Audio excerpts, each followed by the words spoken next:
BJD सभापति निर्वाचन सरिला हेले ए जाए घोषणा होई परिलानी राज्य कार्यकारिणी बढ़ुची असंतोष बढ़ुची कंदल ताली पकाइबाकू जानी सुनी विलंब करुछंती कि मंगुआल गत एप्रिल 19 रे बीजेडी सभापति निर्वाचन होइतिला जोंथिरे नवीन निर्द्वंद्वरे नवम थर पई निर्वाचित हेले दलर नियम कहूची 355 जन सदस्यों को नहीं राज्य परिषद और 81 जन सदस्यों को नहीं राज्य कार्यकारिणी गठन हेबो।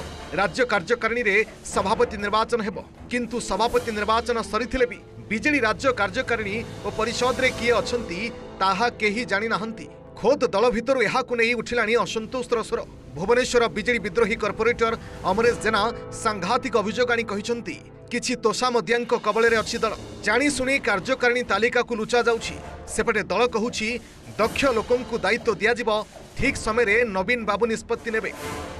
सभापति प्रथमे सिलेक्शन हे सभ्य न सिलेक्शन है आम बुझी पार्नु लुचेइचंती आकु सभ्य को लुचेइचंती परिप्रकाश करूना तेल लगा कंपानी रे तांकर विभिन्न तेल लगा कंपानी जे रहिचंती तांको सदस्य करूचंती विरोधी दल को एकाठी रखंतु भाग भाग करंतुनु और निज स्वार्थ पई विरोधी दल को लगांतुनी। आपण देखिए 147 जन विधायक छेड़ाबे अनेक लोक चाहती विधायक छाड़े कारण आम तो 147 सीट अच्छी दल जाकि लोकाभिमुखी हम दल जाकि लोक मान पाखे पहुँचो यहाँ बड़ दायित्व ए दायित्व नु जे कि को पद पदवी रही लालायित न हो आम श्रृंखलित दलर सभ्य हिसाब से कम करें आम कौ मैंने संगठन दायित्व ने युव हूँ छात्र हूँ महिला हूँ वरिष्ठ हूँ से सब नवीन बाबू पूरा एकदम प्रांजल भाव जानते से पोखत राजनीति से जानते सठिक भाव निश्चित ठीक टाइम रे ठीक ये से करेंगे।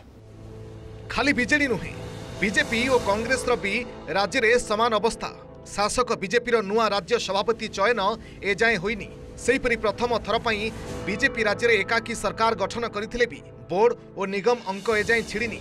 नुआ सरकार को आसंता जून 12 रे वर्षे पूरिब तथापि पदवी खाली पड़िछि। अनेपटे प्राय वर्षे खाली पड़ा पर पीसीसी सभापति दायित्व भक्त दास को मिली किंतु यहाँ पर भी दलर राज्य कमिटी और छामुआ संगठन गठन हो पारिनी। दल पर बड़ समस्या होची असजड़ा घर और अमानिया नेता। तेरे खूब शीघ्र विवाद दूर करी कमिटी घोषणा हेबो बोली कांग्रेस कहिछि। साधारण कार्यकर्ता मानकर मध्य परामर्श नहीं था जहाँफल समय लगे एठी आज जे सभापति केन्द्र में अच्छा से जड़े बूथ स्तर कार्यकर्ता थिले। आज जे देशर गृहमंत्री अच्छा से राष्ट्रीय सभापति थिले एवं एकदा मंडल स्तर कार्यकर्ता थिले।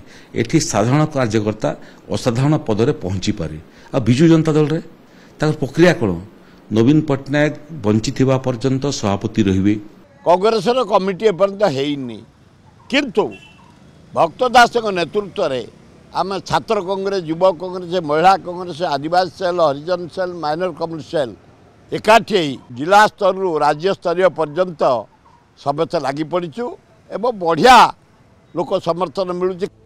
एबे देखिबार कथा हेउछि केते शीघ्र राज्यर 3 प्रमुख राजनीतिक दलर कमिटी गठन हेउछि आ कोन नुआ एजेंडा रहुछि। भुवनेश्वर कैमरा पर्सन प्रशांत और विभुंक सह कपिलेन्द्र प्रधान और जगदीश दास रिपोर्ट ओटीवी।